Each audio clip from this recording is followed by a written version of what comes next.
नमस्कार, मैं हूं पवन त्यागी। कुश्ती महिला पहलवानों को लेकर के अब जो खुलासे हुए हैं, इससे एक बात साफ हो गई है कि कुश्ती की कुछ पहलवानों ने, केवल एक राज्य, एक परिवार के कुछ लोगों ने मिलकर के ब्रजभूषण शरण सिंह को फंसाने के लिए यह सारा षड्यंत्र रचा था। आपको बता दूं कि बहुत सारे लोग कमेंट बॉक्स में मुझे भी ये कह रहे थे शुरू में कि साहब आप कैसी बातें कर रहे हो, क्या आपके घर में लड़की नहीं है? ये लड़कियां हैं। अगर इन्होंने आरोप लगाया है तो कुछ तो सच्चाई होगी ही। 6-7 पहलवान अगर सामने आए हैं, कुछ तो बात होगी ही। आप इनकी बात पर क्यों नहीं यकीन कर रहे?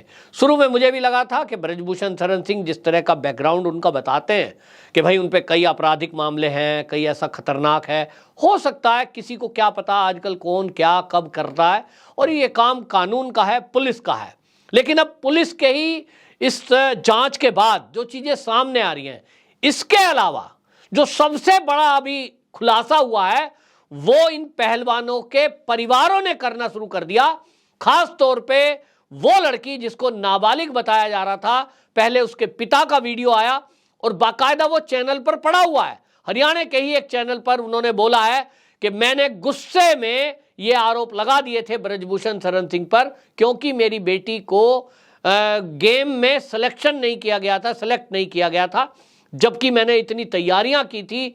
चोट लगने के बाद 2 साल बेटी खेल नहीं पाई थी और मैं उस ट्रोमा से गुजर रहा था, और इस वजह से मुझे गुस्सा आ गया कि बेटी का सिलेक्शन नहीं हुआ। किया रेफरी ने था, रेफरी दिल्ली का था, लेकिन गुस्सा मुझे इसलिए ब्रजभूषण पर आया क्योंकि रेफरी मेरे कहने से हटाया नहीं गया। कुल मिलाकर के पहले पिता ने स्वीकार कर लिया और धारा 164 में उस लड़की ने बयान भी वापस ले लिए। यह भी खुलासा हो गया कि वो लड़की नाबालिग नहीं है।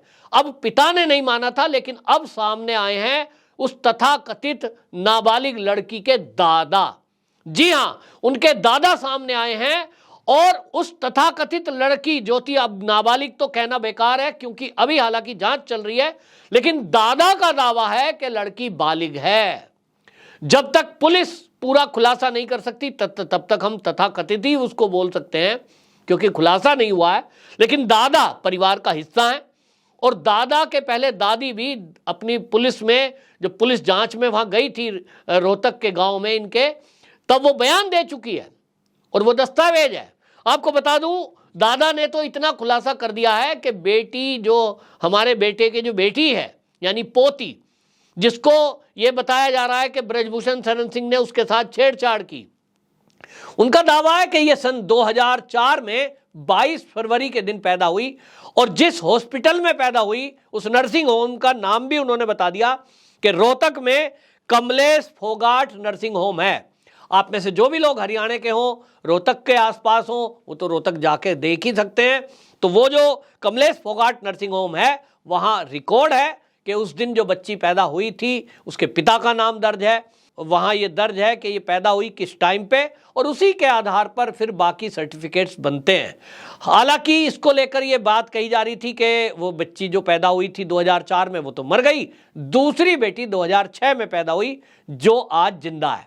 इस पर भी दादा और दादी ने बाकायदा, दैनिक भास्कर अखबार है और बहुत प्रसिद्ध अखबार है, उसमें खुलासा किया है और पत्रकार को कहा कि हमारा जो बेटा है वो छोटे बेटे के घर में, वहां एक ही लड़की पैदा हुई, एक लड़का पैदा हुआ, दूसरी लड़की पैदा नहीं हुई। वो झूठ बोल रहा है, और जो इस बात को कर रहा है वो केवल और केवल एक साजिश के तहत इन्होंने किया।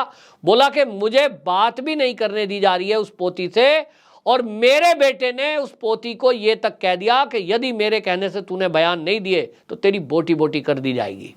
बोले ये बात हुई, उसके बाद हमने तय किया कि हम दादा दादी उस पोती से बात करने के लिए घर जाएंगे और अपने बेटे से बात करेंगे। हमने फ़ोन पे बात करी तो कहते हैं फ़ोन पे उसने कह दिया कि यहाँ आने की ज़रूरत नहीं है, मैंने जो फैसला किया है मैं अपने हिसाब से कर रहा हूँ। उसके बाद ये दावा कर रहे हैं कि हम लोग घर भी गए, लेकिन हमें घर के अंदर घुसने नहीं दिया। घर के बाहर सीसीटीवी कैमरे लगे हुए हैं, उसमें उन्होंने हमारी शक्ल देख ली। तो वो कहते हैं कि मेरे साथ मेरी पत्नी भी थी, यानी पहलवान के दादा दादी दोनों रोहतक गए उस पहलवान के घर, और लेकिन उसे घुसने नहीं दिया। वो ये भी आरोप लगा रहे हैं कि मेरा लड़का जो है वो झूठ बोल रहा है और ये लालची है, और लालच में इसने ऐसा किया होगा क्योंकि इस मामले में जो ब्रजभूषण शरण सिंह पे आरोप लगाए जा रहे हैं ये गलत हैं। उन्होंने कहा कि देखिए ये जो पहलवानी कर रही है ये लड़की में जो मेरी पोती है ये चीन में खेलने गई थी और उन्होंने कहा 2019 में ये चीन के ताइचुंग में एशिया अंडर में गई थी, अंडर 15 में, तब इसकी रीढ़ की हड्डी में चोट लग गई थी और उस समय से लेके अभी तक पोती मेरी हमसे लगातार बात करती थी और वो लखनऊ के कैंप में भी रही है। हमारी डेली जब फोन पे बात हो रही थी तो वो डेली हमें बताती थी और उसने कभी इस तरह से छेड़छाड़ की कोई खबर की बात नहीं की। तो स्पष्ट है कि मेरे बेटे ने किसी लालच स्वार्थ में बेटी से जबरदस्ती ये बयान दिलवाया, जिसमें वो बड़ा गंभीर मामला है और बड़ा गंभीर आरोप लगा रहे हैं उस बेटे पर, अपने ही बेटे पर, कि उन्होंने पोती से जबरदस्ती ये कहा कि यदि तूने हमारे कहने से ब्रजभूषण पर आरोप नहीं लगाए तो तेरी बोटी बोटी काट दूंगा। अब इस बयान पर पुलिस को संज्ञान लेना चाहिए, गृह मंत्रालय को संज्ञान लेना चाहिए और मैं तो कह रहा हूं तत्काल इस पे हरियाणा गवर्नमेंट को एक्टिव हो जाना चाहिए कि जब एक दादा पोती के लिए ये बता रहा है कि पोती ने उनको जानकारी दी है कि पिता ने कह दिया बोटी बोटी काट देंगे, ऐसे में उसकी सुरक्षा दी जाए। हालांकि अब तो बयान वापस हो ही गया है तो इस मामले में अब पिता भी मीडिया के सामने आ ही गया है, लेकिन दादा ने जो ये खुलासा किया है ये उन लोगों के मुंह पे करारा तमाचा है जो अभी तक भी ये दावा कर रहे हैं कि वो जो लड़की के पिता ने बयान वापस लिया है, जो धारा 164 में बयान वापस ले लिए, लड़की तो नाबालिग है, वो तो डर की वजह से, दहशत की वजह से ले लिया। विनेश फोगाट, और आपको बता दें ये जो साक्षी मलिक, अभी भी साक्षी मलिक सोनीपत के अंदर खाप पंचायत हुई उसके बाद में मीडिया से बात कर रही है और वहां खुलेआम वो मीडिया में झूठ बोल रही है। वो कह रही है कि ब्रजभूषण शरण सिंह क्योंकि जेल नहीं गए, उनकी दहशत की वजह से ये जो है बयान वापस ले लिए गए, बाकी पहलवानों को भी डराया जा रहा है।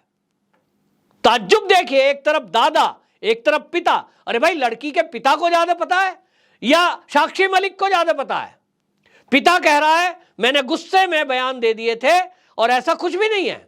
दादा कह रहे हैं कि हमारी तो पोती जो है वो बालिग है, नाबालिग है ही नहीं और मुझे कभी कंप्लेंट नहीं करी, मेरे बेटे ने लालच में कर दी। और वो एक घटना भी बताते हैं, वो कहते हैं कि मैंने जो है अपने पोते के नाम, यानी उसी जो नाबालिग पहलवान बताई जा रही है उसके भाई के नाम, कहते हैं मैंने एक स्कीम कर दी कि भाई मैं पिता हूं, मैं आर्मी से रिटायर हूं, मेरे पास पैसे आते हैं पेंशन के, तो मैंने अपने पोते के नाम 10,000 रुपया महीना की एक आरडी कर दी और उसमें था कि उसको लाखों रुपए मिलेंगे जब हाई स्कूल में आ जाएगा, इंटर में आएगा, उसको भी पहलवान बनाने की इनकी योजना थी। वो कहते हैं कि ये पैसा हर महीने जुड़ रहा था और जब ये पैसा जुड़ करके 2,80,000 हो गया पोते का, जो दादाजी ने दे रहे हैं हर महीने, कहते हैं मेरे बेटे ने निकाल कर उस पैसे को खा लिया। कहते हैं मैं दे रहा था अपने पोते के लिए, खा गया पिता। तो वो बोल रहे हैं आरोप लगाते हुए कि मेरा छोटा बेटा बहुत लालची है, जो अपने बेटे के हिस्से के पैसे को खा गया, वो समझ लीजिए पैसे के लिए क्या कर सकता है। और इसलिए दादाजी ने ये खुलासा करते हुए ये बोल दिया कि जरूर कोई इसमें मोटी फंडिंग हुई है। अब जब फंड की बात आ रही है, पैसे की बात आ रही है और परिवार वाले खुलकर बता रहे हैं, तब साक्षी मलिक कैसे कह रही है कि जबरदस्ती डरा धमकाकर बयान वापस लिए गए हैं? एक दादा ज्यादा जानता है कि उनके घर में 2 पोती हुई कि एक बालिग है कि नाबालिग, या दूसरे पहलवान जानते हैं। अब इनकी पोल खुलना शुरू हुई है तो कुल मिलाकर के ये दादाजी का बयान बहुत महत्वपूर्ण है। और जो नर्सिंग होम का नाम तक भी ले दिया इन्होंने, Kamlesh Phogat nursing home, date बताई जा रही है 22 फरवरी 2004 और वो कहते हैं कि आज के समय में इसकी जो उम्र है 19 साल 3 महीने है और जो FIR लिखाई गई थी वो FIR 2022 रांची की घटना बताई जा रही थी। उस समय 18 साल से ऊपर की लड़की थी, यानी वो नाबालिग थी नहीं, छेड़छाड़ थी नहीं, वो बयान वापस हो गए हैं। अगर वो छेड़छाड़ हुई भी थी, अभी बयान वापस हो गए हैं। लेकिन बड़ी बात यह है कि उसमें एक फर्जी सर्टिफिकेट लगाया गया दूसरी लड़की के जन्म का, जिसमें डेट ऑफ बर्थ जो है वो बताई गई 22 फरवरी 2006 की और मृत्यु प्रमाण पत्र लगा दिया गया था पंजाब का। इसी फर्जीवाड़े पर भी अब पुलिस काम कर चुकी, चार्जशीट में इसका खुलासा होगा। कुल मिलाकर के एक पूरे बड़े षड्यंत्र का खुलासा हो गया है और अब पहलवानों के परिवार वाले भी सामने आकर अब इसका खुलासा कर रहे हैं। तो ये जो षड्यंत्रकारी हैं, इनके पीछे जो फंडिंग करने वाले हैं, कौन लोग हैं, किसने पैसा दिया, इसकी जांच होनी चाहिए। पूर्व पहलवान और पूर्व कोचों से मेरी बात हुई है, वो ये कह रहे हैं कि ब्रजभूषण शरण सिंह को इस मामले को लेकर सीबीआई की जांच का एक आग्रह करना चाहिए गृह मंत्री को, और ईडी की जांच भी कराई जानी चाहिए, ताकि ये पता लग सके कि जो पहलवान धरना प्रदर्शन कर रहे थे, जो खाप पंचायतें धरना प्रदर्शन कर रही थी, जो किसान नेता और राजनीतिक नेता यहाँ जुटाए जा रहे थे, इसके पीछे कितना पैसा किस संस्था ने दिया, किस राजनीतिक दल ने दिया, इसका खुलासा जब तक नहीं होगा, जब तक सीबीआई और ईडी इसकी जांच नहीं करेगी। अब देखना होगा, जब अब परिवार वाले आगे आकर खुलासा कर रहे हैं तो इस मामले में अब खाप पंचायतों का क्या रुख होगा, क्योंकि पहलवानों का कहना यह था, बजरंग पुनिया और साक्षी मलिक का, कि इसमें हम चार्जशीट दाखिल होने के बाद 15 तारीख तक चार्जशीट दाखिल हो जाएगी, 16-17 में हम फिर बड़ा धरना प्रदर्शन शुरू करेंगे। तो अपनी जान बचाने के लिए किया जा रहा है या जबरदस्ती एक आंदोलन खड़ा करने की कोशिश की जा रही है 2024 के लोकसभा चुनाव तक, ये पता लगेगा, समय बताएगा। बहरहाल सबको इंतजार है उस दिन का जिस दिन दिल्ली पुलिस की चार्जशीट में इस पूरे षड्यंत्र से पर्दा उठेगा। आपकी क्या राय है, कमेंट बॉक्स में जरूर बताएं और इस वीडियो को शेयर भी करें, ताकि दादाजी की अपनी पोती के लिए बताई गई बात वो पूरे भारत में जरा जल्दी से जाए। वंदे मातरम।